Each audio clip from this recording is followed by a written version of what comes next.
A person lends 40% of he's month some of money at 15% per annum. అంటే ఎంత ఇస్తాడు వాడు? 100 అనుకోండి. దీన్ని 100 అనుకుంటే వాడు 40% of he's money at 50% per annum అంటే ఎంత?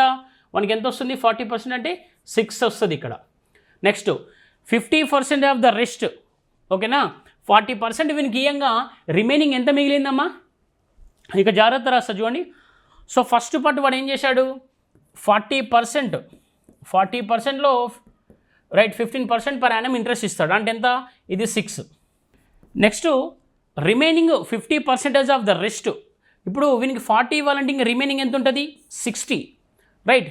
ఈ 60లో రిమైనింగ్ 60లో 50% అంటున్నాడు. అంటే ఎంత? 30. అది ఎంతకి ఇస్తున్నాడు? 10%కి ఇస్తున్నాడు. అంటే ఎంత? 3. Next the rest 18%. ఇంకా ఈ 18లో ఈ 30 పోయింది. ఇప్పుడు 40 30 70 కదా, 100లో 70 పోయిందంటే ఇంకెంత ఉంటుంది? 30. ఈ 30 వాడు ఎంతకి ఇస్తున్నాడు? 18%కి ఇస్తున్నాడు. అంటే ఎంతమ్మా? 5.4.